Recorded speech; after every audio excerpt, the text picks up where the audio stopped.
इस पर मुझको नामजद किया।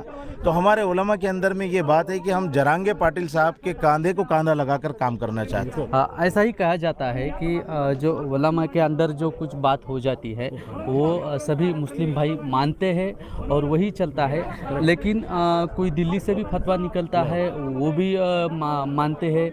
तो दो फतवे निकलेंगे या एक ही फतवा निकलेगा, ये क्या बताएंगे आप? असल में क्या है, ये गलत फहमी है लोगों को कि एक फतवा वहाँ से निकलता है, यहाँ से निकलता है। फतवे का कोई मसला नहीं होता। असल में मुसलमानों के ताल्लुक से उलमा नहीं सोचते, बल्कि पूरे देश के ताल्लुक से उलमा सोचते। वो सिर्फ ये नहीं चाहते कि हमारी ही कौम आगे बढ़े, क्योंकि उलमा ने इस देश को आज़ाद करने के अंदर में कई उलमा की जानों की कुर्बानियाँ लगी है। और कई उलमा जो है, तो आप तारीख़ पढ़िए, हिंदुस्तान की तारीख को आप पढ़िए कि आज़ादी की तारीख में उलमा का सबसे ज़्यादा हिस्सा रहा। और अगर उलमा चाहते तो आज़ाद करके कुछ ना कुछ इसमें सीटें हासिल करते या फिर अपना ओहदा लेते। उन्होंने देश को आज़ाद किया और अल्हम्दुलिल्लाह जो बरसरे इक़्तिदार उन्हें अच्छा महसूस हुआ, महात्मा गांधी को उन्होंने आगे करके इस काम को अंजाम दिया। उनका कोई मफाद नहीं है, आज भी हम लोगों का कोई मफाद नहीं। हम तो ये चाहते हैं कि जिस तरीके से हिंदुस्तान पहले से था उस तरीके से ये हिंदुस्तान होना चाहिए। इसमें ज़ातिवाद जो बढ़ गया है इसको ख़त्म होना चाहिए। और फ़िरका परस्त ताकतें जो इस वक्त में मुसलमानों के दरमियान, गैर मुस्लिमों के दरमियान और दीगर लोगों के दरमियान में गुमराही फैला रही है, हम उसको दूर करना चाहते हैं। एक नया हिंदुस्तान फिर से हम इसको बनाना चाहते हैं। आज महाराष्ट्र में पहले बताया जाता था कि मुस्लिम और मराठा या मुस्लिम और हिंदू जो वाद था वो लगाया जाता था। आज महाराष्ट्र में मराठा ओबीसी वाद लगाया जा रहा है। तो इसकी तरफ आप कैसे देखते हैं और ये कैसा रुकना चाहिए और कैसा, क्या आपका कहना है इसके बारे में? बिल्कुल, बड़ी अच्छी बात आपने कही। लेकिन जब कोई आदमी किसी से जुदा होता है या कोई कौम या कोई ज़ात किसी से हटकर बात करती है तो जाहिर है कि कुछ ना कुछ उस पर अत्याचार या कुछ जुल्म हुए, इस वजह से वो अलग हुई। अब जुल्म हो चुका तो उसकी माफ़ी मांगनी चाहिए, और अत्याचार हो चुका तो उसके लिए भी माफ़ी मांगनी चाहिए। और करीब करने के लिए मोहब्बत के कुछ बोल बोलने चाहिए, और उनके घर के लिए, उनके गांव के लिए, उनके खुद के समाज के लिए हम कुछ ना कुछ काम करें। इस तरीके से उनसे भाईचारगी पैदा करें। ये मुसलमान करते आ रहे हैं और इंशाअल्लाह करते रहेंगे। आप कब तक जरांगे पाटिल जी के साथ देंगे? अभी एक मैं लास्ट सवाल पूछूंगा कि कांग्रेस या जरांगे पाटिल? नहीं, ऐसा किसी पार्टी का नाम लेकर हम काम नहीं करेंगे। जो इंसानियत का काम करने वाला हम उसका काम करेंगे।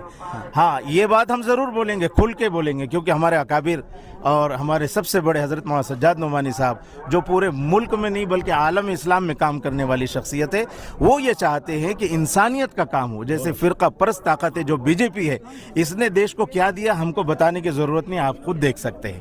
इन्होंने सिर्फ देश के अंदर में नफ़रत फैलाई है। अगर काम फैलाते तो हमको कोई ज़रूरत नहीं थी, हमें कोई ज़रूरत नहीं थी। आपको मालूम होगा कि अभी हाल में अल्लाह के रसूल सल्लल्लाहु अलैहि वसल्लम, अल्लाह के बाद अगर किसी का मकाम मुसलमानों के पास है तो अल्लाह के रसूल सल्लल्लाहु अलैहि वसल्लम की ज़ात अक़दस है। मुसलमान उसके लिए जान देने तैयार है, अपना घर, माल, अपनी जायदादें सब कुर्बान करने के लिए तैयार है। वो ऐसे हुकूमत करने वाले और ऐसे इनकी हुकूमत में लोग बोलने वाले जो कि महाराज अपने आप को कहते, मैं तो नहीं समझता उनको महाराज, हम तो महाराज उनको कहते जो अपने मज़हब को भी बुरा ना बोले और दूसरे मज़हबों का सम्मान करे। मज़हब इस्लाम में किसी भी मज़हब को बुरा बोलने की हमें ताकीद है कि हम बिल्कुल किसी को बुरा नहीं बोले। तो जरांगे पाटिल जी के साथ क्यों साथ आना चाहते हैं? क्यों यही जरांगे पाटिल के साथ आने का मकसद ये है कि एक इंसानियत के लिए उस शख्स ने संघर्ष किया, काम किया, और इतने दिनों तक जो है 14 महीने तक उन्होंने आंदोलन किया। और हमने करीब से देखा। हम भी पहले ये सोचते थे कि हाँ, जरांगे पाटिल को पहले परखा जाएगा, देखा जाएगा। सारे लोगों ने देखा, उनको कोई मफाद नहीं है, कुछ नहीं है। वो लोगों के लिए लड़ रहे हैं, मराठों के लिए लड़ रहे हैं। और मराठों का जब भी रैली निकला तो मुसलमानों ने साथ दिया। वो रास्ते से गुजर रहे हैं तो पानी पिलाया और मदरसों के अंदर में उनको ठहराया। हमने ये काम देखा कि जरांगे पाटिल एक ऐसी शख्सियत है जो सिर्फ और सिर्फ इंसानियत के लिए काम कर रही है। आपका नाम कहाँ से आया? मैं मौलाना ज़हीर अब्बास कासमी हूँ, ऑल इंडिया उलमा बोर्ड का मैं महाराष्ट्र के सेक्रेटरी हूँ, और मेरे साथ पूरे मराठवाड़े के उलमा इकराम यहाँ पर आए हैं और ये कहने के लिए आए हैं कि साहब, आप भी किसी ऐसे पार्टी के तरफ मुतवज्जे ना हो, बल्कि आप इंसानियत का काम कर रहे हैं तो इंसानियत का काम करें। और ऐसी जगह पर आप इलेक्शन लड़ना चाहते हैं तो अच्छे लोगों को आप इलेक्शन लड़वाएं।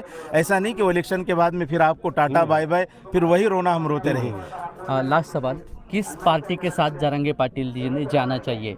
इलेक्शन लड़ने के लिए? कोई खास बात नहीं, खुद की एक पार्टी बना ले, क्या हर्ज है? खुद का सिंबल पार्टी, बिल्कुल सही बात। क्या जरूरी है किसी पार्टी के साथ जाना? हाँ, अगर किसी पार्टी के साथ वो जाना चाहते तो कमिटमेंट करे कि भाई हमारे ये मसले हैं। हमसे ज्यादा आज जो है जनता होशियार है, हमको कहने की जरूरत नहीं है।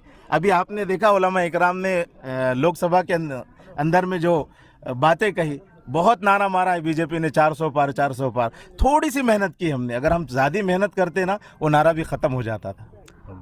तो हिंदू बनेगा ना मुसलमान बनेगा, इंसान की औलाद है, इंसान बनेगा. आणि खऱ्या अर्थानं माणसाला माणूस